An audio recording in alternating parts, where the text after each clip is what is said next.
Ngayon naman, ituturo ko sa inyo, ba't ba? Ngayon naman, ituturo ko sa inyo kung anong gagawin nyo pag nawala yung jowa nyo. Ito, gagawin nyo. Kailangan nyo maging uod, ay maging apple pala. Baba! Baba! Tapos, kailangan nyo rin maging Italiano. Tapos, kailangan nyo maging rocket ship. Maging demonyo kayo. Tapos, kailangan nyo rin maging hipon. Ano ba naman? Tapos, kailangan nyo rin maging isang ganap na paa. Dahil hindi niya nagusto sa tao, sa paa na siya nagkakagusto.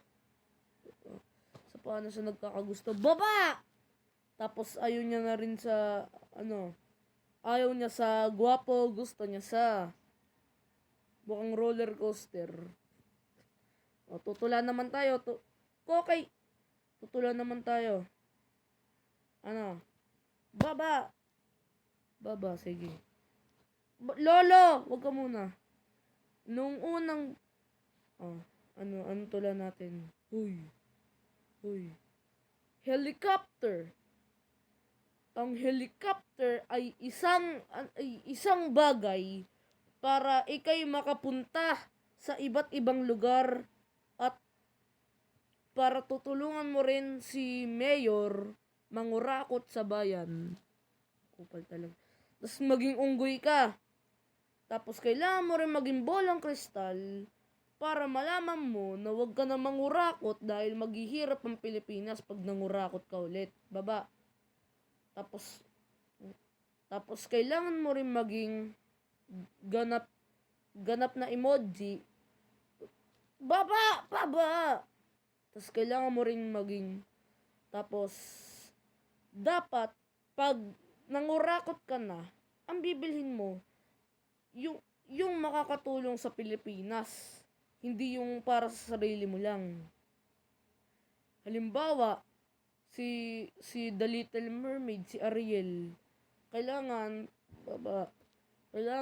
maging helicopter ka ulit. Kupal. Tapos kailangan maging aswang ka, maging tik-tik ka daw. Baba! Tapos kailangan daw maging mansanas ka daw na bilog. Tapos ang pinakahuli, kailangan mo maging emoji ulit. Kupal. O, ngayon naman, tutula uli ako. Baba! O, anong tula natin? Anong tula? Zombie! Ang emoji ay nagpapakita ng emosyon sa atin.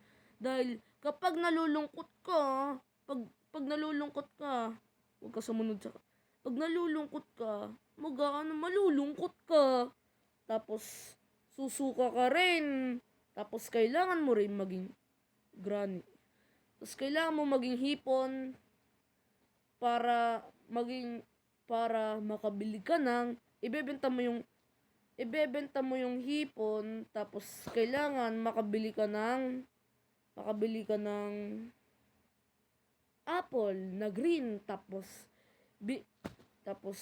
lipstick, bibili ka ng lipstick, tapos kailangan mo rin maging isang, pag yumaman ka na, magiging hari ka na at kukurukutin mo na lahat. Para kang parang si Sara Diskaya, kupal. Tapos kailangan mong magsinungaling sa taong bayan na tumutulong ka sa kanila pero ikaw talaga ay nangungurakot. Diba? Ang galing ko tumala. Tapos kailangan mo rin, tapos pag ikaw'y nangungurakot na, magiging lamok ka. Kasi matakaw ang lamok sa dugo. Tapos tutulog ka habang nagrarally sila. Tapos, hindi ka magsasalita sa taong bayan. Tapos, magiging demonyo ka na pag nangurakot ka. Ang galing ko tumula!